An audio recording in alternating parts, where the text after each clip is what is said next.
Good evening. I'm Stacia Reynolds, Executive Director with the Greater Marshall Chamber of Commerce. I'm here with Michael Smith, who is the Board Chairman for the Harrison County Historical Museum, and we are delighted to be here at an after-hours and grand reopening of the museum space here. So tell us a little bit about that before we pass it along. We're very happy to be here in the middle of the historic 1901 Harrison County Courthouse.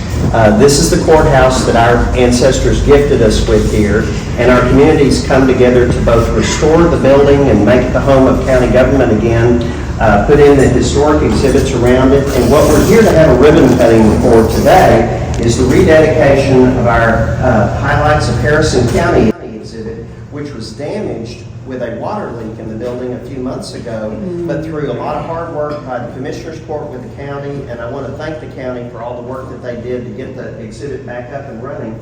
It's back up. The exhibits have been prepared. Our Executive Director, Tina McGuffin, who you'll hear more from later, she can talk about what's happening with the exhibits. We're very excited to be able to cut the ribbon for the restored exhibits here in the museum this evening. Absolutely. And what a treasure this is in Harrison County.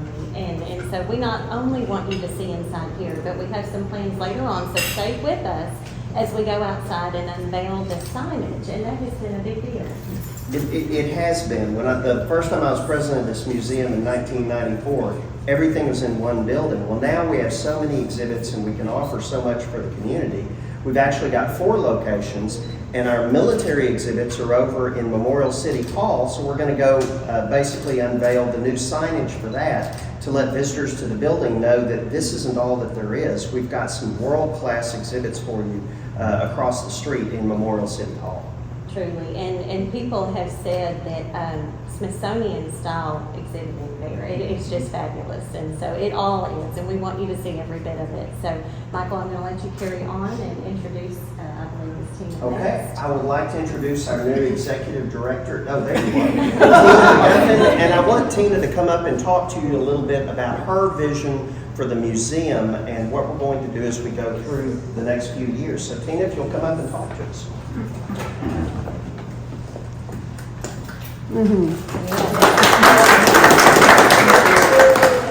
I had to make some notes so when we moved it out.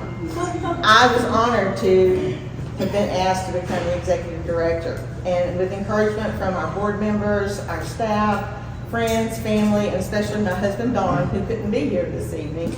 Initially, I was not sure if I was a good fit for the job, but I will tell you, I stood in front of the portrait of Miss Inez Hadley Hughes that hangs in our research center.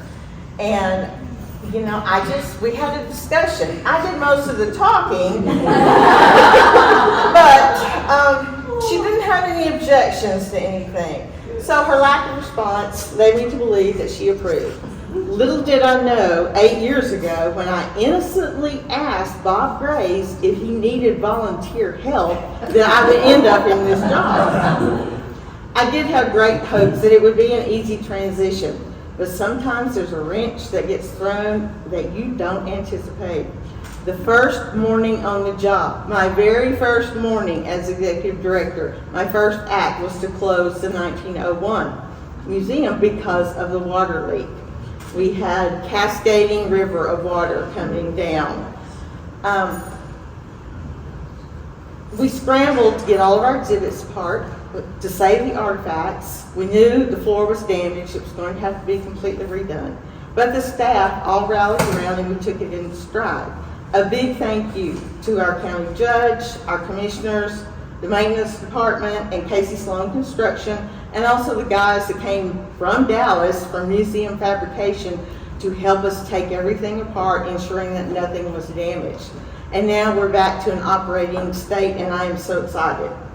This afternoon, I took a few moments to consider what this museum means to this community. We are challenged as a museum to collect, preserve, and tell the story of Harrison County, her communities, and her people. I don't know this for a fact, but I believe that in anticipation of the opening of the museum in 1965, Miss Inez sent out a message to the people, "Bring me your stuff," and they brought it.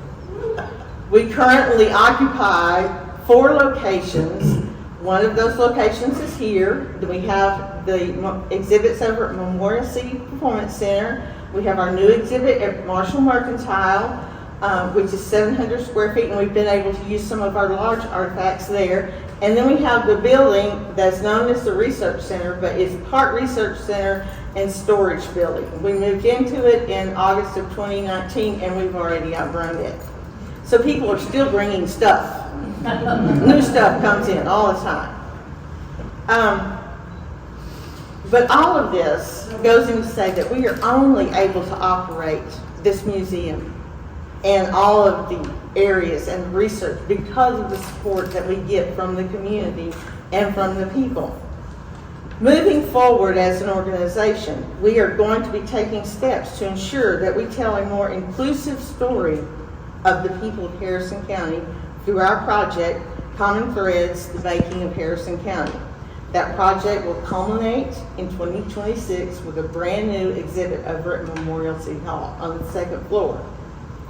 I would like to take a moment just to recognize and thank the staff and volunteers that keep things moving on a daily basis.